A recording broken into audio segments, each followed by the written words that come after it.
बदलत्या हवामानामुळे राज्यात शेतीचं नुकसान होत आहे। मात्र कोल्हापूरच्या शेतकऱ्यानं आधुनिक पद्धतीनं ऊसाची शेती केली आणि प्रतिगुंठा विक्रमी उत्पादन घेतलं। इतकंच नव्हे तर कोल्हापूरच्या शेतकऱ्याची राज्यात चर्चा होत असून त्यांच्या शेतातील लांबलचक ऊस पाहण्यासाठी बघ्यांची मोठी गर्दी होतीये। पाहूया। योग्य नियोजन आणि वेळच्या वेळी मशागत। 3 एकर मुरबाड शेतजमिनीत 360 टन ऊसाचं विक्रमी उत्पादन। ही किमया करून दाखवली आहे कोल्हापुरातील लाटवळे गावचे उद्योजक शंकर पाटील यांनी। पेशानं उद्योजक असले तरी शंकर पाटलांना आधीपासूनच शेतीची आवड, त्यामुळेच आजवर त्यांनी पारंपरिक शेतीला फाटा देत द्राक्ष, केळी, पपईचं पीक घेत प्रयोगशील शेती केली। विक्रमी उत्पादन घेण्याचा निर्धार करून पाटलांनी जुलैमध्ये 86-032 या जातीची बेण प्रक्रिया करून 2 डोळ्यांच्या कांडींची 4.5 फूट सरी सोडून लावण केली आणि तब्बल 50 ते 55 पेर असणारा लांबलचक वजनदार ऊस 16 महिन्यात तयार झाला। पाटील यांना गुंठ्याला 3 टन म्हणजेच एकरी 120 टन उत्पादन घेण्यात यश आलं।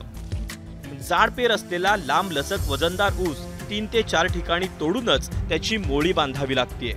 एकसारखा 3 एकरातील हा ऊस तब्बल 360 टन उत्पादन देणार आहे।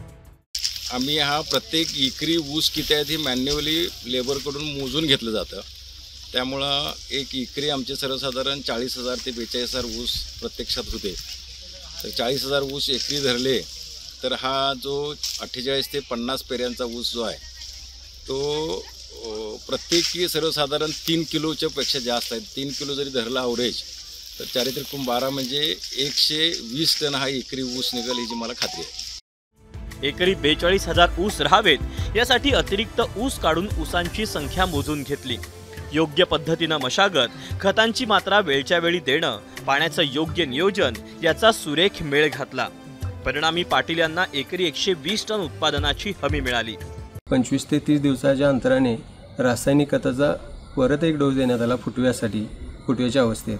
तो डोस दिल्यानंतरनं साधारणतः 15 दिवसाच्या अंतराने जीवामृत सोडले। जीवामृत सोडल्यामुळे ऊसाची झपाट्याने चांगली वाढ झाली।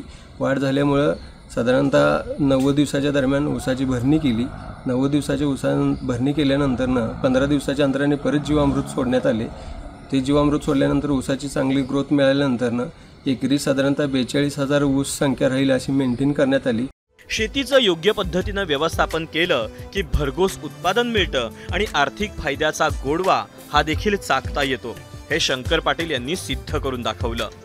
विजय केसरकर, एबीपी माझा, कोल्हापूर। एबीपी माझा, उघडा डोळे बघा नीट।